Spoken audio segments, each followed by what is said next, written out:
Act 3, Scene 4. This is the feast. This is the feast that McBanquo is meant to be at. The other Thanes are expecting him to be there. All right. Now, Lady Macbeth knows he's not going to be there. She knows now that he is to be murdered. And then Macbeth has planned this. All right. So again, we've got that idea of metadrama where Macbeth and their wife are putting on an act. And this is very important because this starts to break down. And this is where Act 3, things start to go awry for the Macbeths. There can be no longer a pretense of innocence. So, Macbeth, you know your own degree, sit down at first and last, hearty welcome, thanks your majesty. So everyone's got a place at the table and Macbeth, okay, is letting them just sit down where they choose, okay. Ourself will mingle with society and play the humble host. Our hostess keeps her state, but in best time, we will require her welcome. And here he's kind of pretending that he's kind of thrown off his kingly airs. He's putting on this idea that he is just a humble host. So here he's kind of, you know, he's not adhering to royal protocol.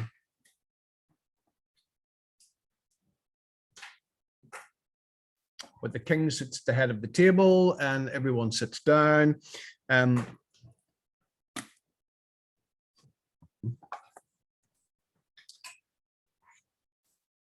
here he seems to be, in a way, ingratiating himself.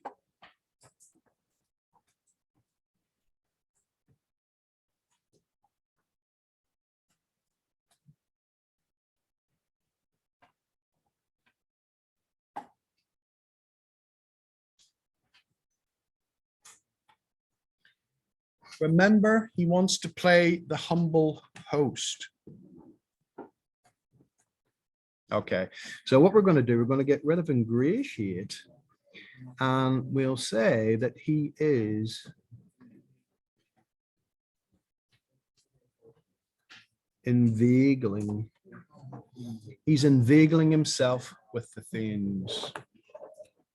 So, Lady Macbeth. Announce it for me, sir. To all our friends, for my heart speaks, they are welcome. The first murderer appears at the door. All right, Macbeth.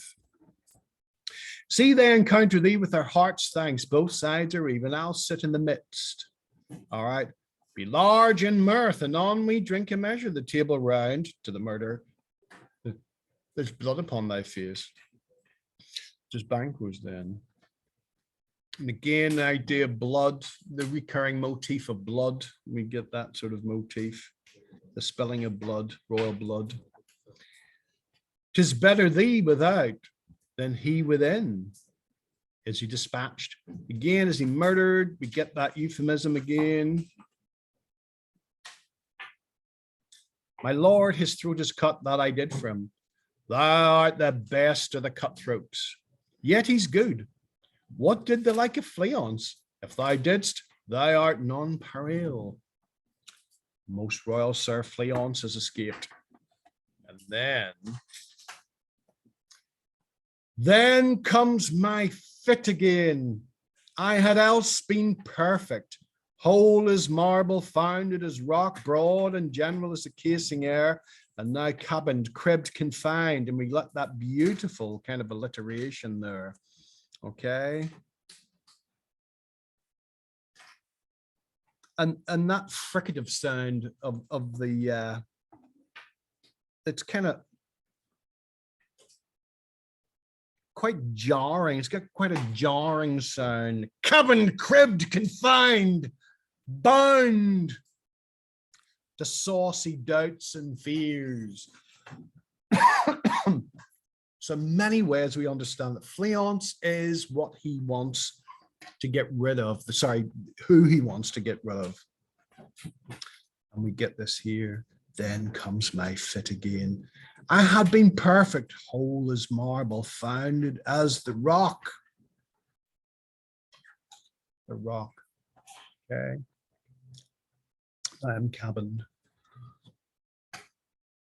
Aye, my good lord, safe in a ditch he bides, 20 trenched gashes on his head, the least a death to nature. Okay.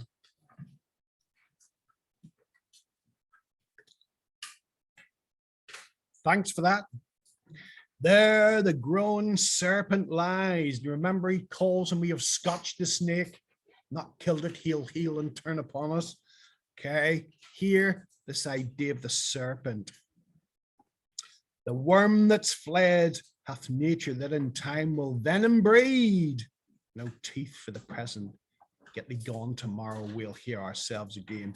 Now here, the grown serpent is Banquo, but here the worm that's fled hath nature that in time will venom breed and no teeth for the present.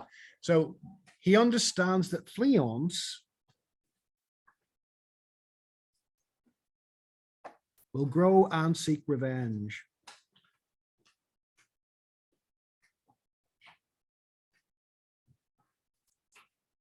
We got that idea of poison, venom. Poisoning was great in those days. People did a lot of poisoning. When you think of the Pardoner's Tale by Geoffrey Chaucer, who they kind of one of the three thieves, he actually kills his friends by poisoning them. We're just going